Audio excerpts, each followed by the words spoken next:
Le récit dans l'évangile de Jean que nous avons écouté joue beaucoup avec trois verbes différents pour dire le mot voir. Et j'ai découvert il y a 3 ans maintenant, après une trentaine d'années de ministère pastoral où je prêche régulièrement sur ce texte, que c'est vraiment l'un des clés pour comprendre le sens de ce que les rédacteurs de cet évangile voulaient communiquer à leurs lecteurs à partir de leur montage littéraire. En effet, ils mettent en scène très habilement le rapport entre le voir et le croire, tout au long du récit de la résurrection, en utilisant ces trois verbes différents dans le texte grec. Ce n'est pas toujours évident de voir ces différents verbes dans le texte en français, mais les trois personnages de notre récit, Marie de Magdala, Simon-Pierre et cet autre disciple qu'on appelle le disciple bien-aimé de Jésus, les expérimentent à tour de rôle. Et dans ce qu'ils vivent, nous pouvons y voir une sorte de progression entre ce que chacun voit et ce que chacun croit. Notre projet modeste ce matin est de regarder un peu chaque personnage pour nous poser justement une question. Qui sommes-nous en ce matin de Pâques? Quel personnage représente aujourd'hui notre rapport en ce moment entre le voir et le croire? Mais attention, ces trois personnages ne vont pas rester dans leur rapport initial au voir. Tous les trois vont accéder éventuellement à un voir qui permet à tous de croire que Jésus, leur maître, est vraiment ressuscité. Commençons par Marie de Magdala. Le récit de la résurrection commence avec la ténacité et la fidélité d'une femme. C'est bien de le souligner en ce matin de Pâques. Dans cet évangile, elle vient au tombeau seule. Il faut dire aussi que Marie est enfermée dans le chagrin de son deuil. Elle est venue là pour pleurer à mort, pour vider toute sa tristesse devant un tombeau fermé par une grosse pierre. Mais ce qu'elle voit en arrivant, ce qu'elle constate comme un fait brut, c'est que la pierre a été roulée de l'entrée du tombeau. Et là, c'est le premier verbe pour dire le mot « voir » dans notre texte. Ce qu'elle voit là, c'est le verbe « blepo » en grec. Et ce voir de Marie ne va pas plus loin que ça. Elle n'entre pas dans le tombeau. Elle rebrousse son chemin en courant pour aller trouver le chef de la bande des disciples, Simon-Pierre.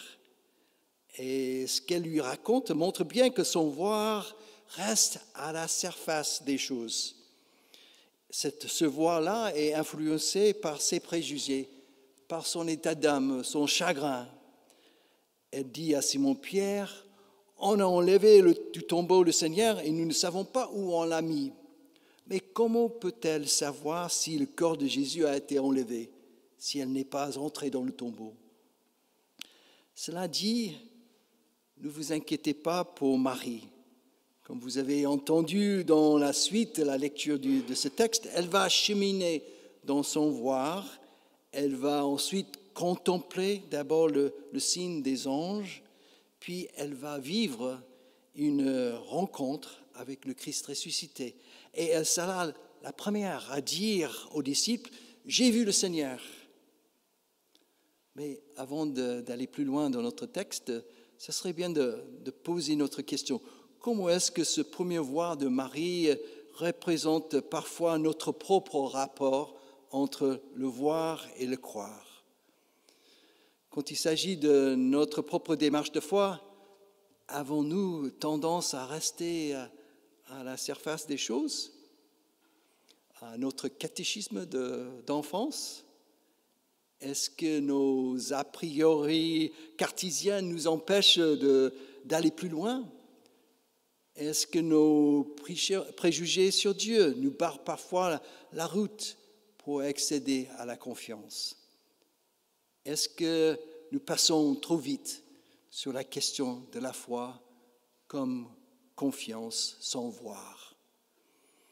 Il s'agit aussi de voir peut-être ce matin si notre christianisme, notre protestantisme ou notre catholicisme reste simplement une tradition familiale, un vernis culturel, un gentil système de valeurs, ou si notre foi fonde réellement notre existence dans ce monde.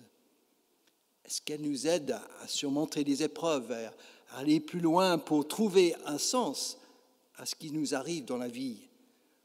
Une puissance de vie pour notre quotidien, une parole pour orienter notre éthique dans un monde qui manque de repères, une présence pour nous accompagner chaque jour sur le chemin de la vie.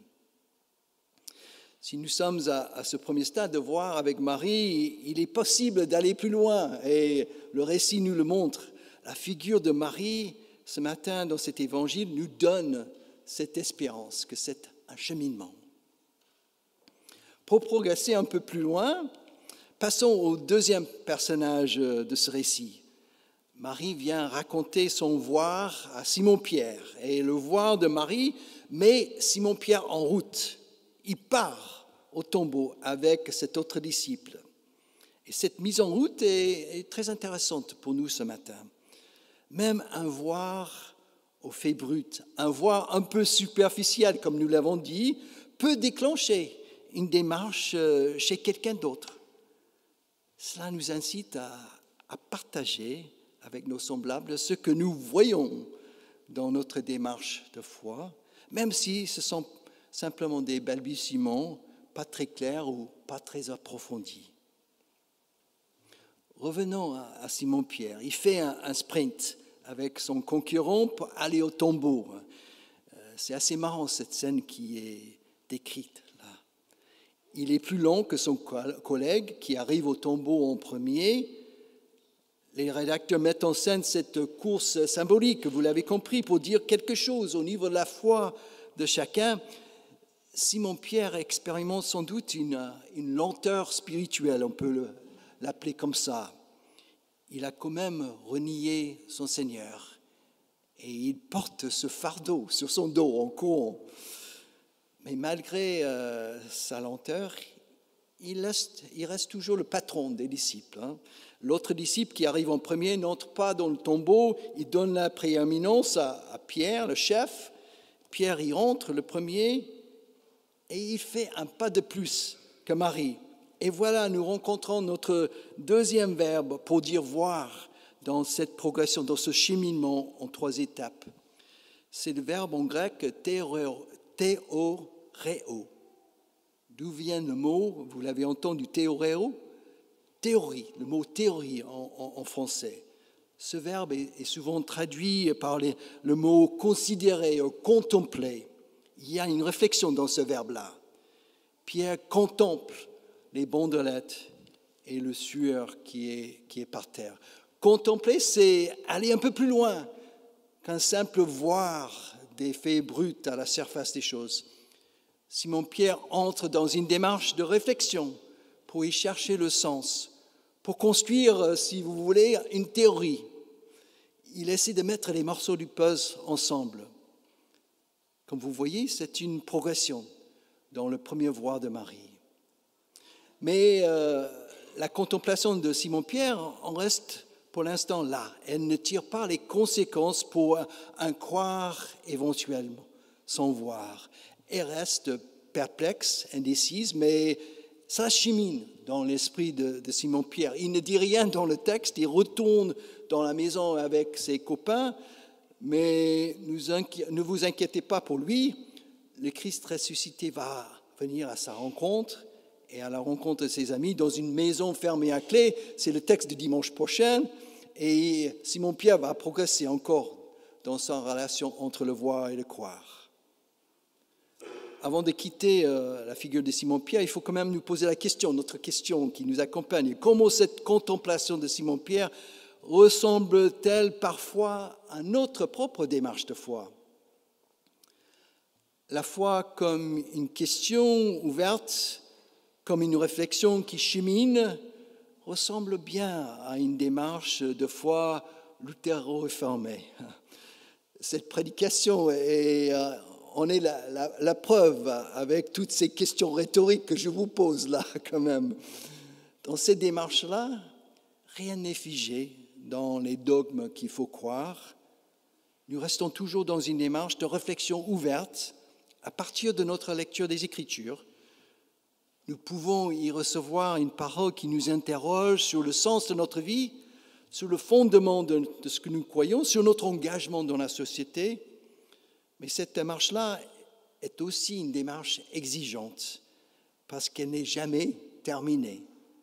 Elle est toujours à refaire et à refaire tout au long de notre existence. Et surtout chaque fois que nous ouvrons la Bible le dimanche matin pendant cette prédication. Cela peut être peut-être un peu inquiétant que nos questions n'aient jamais une réponse définitive au niveau de la foi. C'était sans doute peut-être le sentiment de Simon-Pierre dans son voir de contemplation. Il n'a pas encore fait se parer de la confiance dans son questionnement pour croire sans voir. Et cela va venir, comme je vous ai dit tout à l'heure, dans la suite du récit. Et cela nous amène à notre troisième verbe pour exprimer la relation entre le voir et le croire. Et c'est ce disciple, cet autre disciple très mystérieux de l'évangile de Jean, ce disciple bien-aimé de Jésus, qui est anonyme dans l'évangile de Jean, c'est ce disciple-là qui expérimente en premier ce troisième verbe, cette troisième étape. Est-ce une personne historique ou est-ce un personnage symbolique? Nous ne le savons pas. En tout cas, un peu plus loin dans l'Évangile, nous apprenons que c'est lui que les rédacteurs désignent comme celui qui raconte le contenu de cet Évangile. Dans notre récit, le disciple bien-aimé fait justement lui-même cette démarche qu'il propose à tous, cette démarche en 3 étapes. Vous vous souvenez, il arrive en premier au tombeau. Il a gagné cette course symbolique où sa démarche de foi est considérée comme un exemple pour tous les chrétiens de génération en génération. Et il nous est dit précisément qu'à son arrivée, il se penche et il voit les bandelettes posées par terre, mais il n'entre pas. Et chose étonnante, le verbe qui est utilisé pour décrire son voir à ce moment est celui de Marie, celui du première étape. Sans entrer dans le tombeau, il reste lui aussi à la surface des choses. Comment cela peut être le cas d'un disciple modèle, un croyant modèle?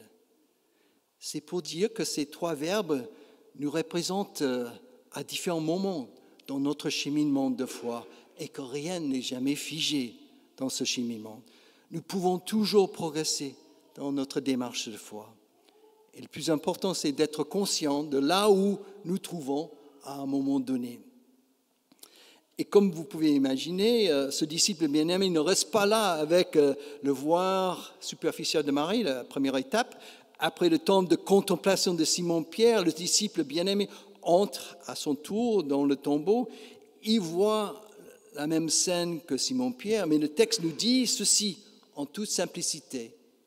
Il vit et il crut. Et voilà le 3e verbe pour dire voir qui est sorti. C'est le mot horaro en grec. Dans le langage de l'évangile de Jean, ce verbe est utilisé presque exclusivement pour dire un acte de confiance provoqué par une rencontre avec la présence du ressuscité. Mais il n'y a rien là dans le tombeau. Cette rencontre fonde une relation personnelle avec lui et suscite un engagement de foi envers lui dans le cœur des disciples. Le disciple bien-aimé ne voit que des bandelettes et le sueur, mais dans ce voir avec les yeux de la foi, il en déchiffre le sens, tout s'éclaire pour lui et il fait ce saut de la confiance sans voir. Il croit que son Seigneur est ressuscité. Il faut dire qu'il est un peu en avance vis-à-vis des autres disciples. Mais c'est le jeu symbolique du récit que lui et sa communauté appelée ont mis par écrit dans cet évangile. Et c'est sans doute la raison pour laquelle on a ce petit rajout après, qui n'a pas trop de sens, juste après, il vit et crut, en effet, car il n'avait pas encore compris l'Écriture selon laquelle Jésus devait ressusciter d'entre les morts. Il y a un il au pluriel. Le disciple bien-aimé comprend, il fait le saut de la part, mais le disciple, pas encore. Le disciple bien-aimé est l'exemple pour toutes les personnes qui ont lu et ont écouté ce récit des Écritures depuis des millénaires, nous inclut ce matin. Et cela nous amène à la question qui nous accompagne pour terminer cette réflexion. Comment est-ce que le voir du disciple bien-aimé nous touche personnellement ce matin? Sommes-nous prêts à faire le pari de la confiance, au témoignage de la résurrection que nous avons dans notre Bible, dans les Écritures? Sommes-nous prêts à croire que chaque jour nous sommes accompagnés par une présence, même si nous ne voyons pas cette présence? La présence de l'Esprit en nous et parmi nous est ce que le Christ a promis à ses disciples et à nous ce matin. Sommes-nous capables de voir les signes de cette présence dans notre vie? Cette présence est là ce matin dans le signe de l'amour que Ariane a reçu dans ce baptême. Elle est dans cette parole qui a été posée sur elle. Tu es ma fille bien-aimée, en qui je mets toute ma confiance, toute ma joie, tout mon amour. Cette parole biblique et bien d'autres peuvent signifier pour nous cette présence du ressuscité qui se fait voir par les yeux de la foi sur notre chemin. Oui, il y a des signes un peu partout sur notre chemin que nous pouvons recevoir par grâce afin de discerner cette présence du ressuscité à nos côtés.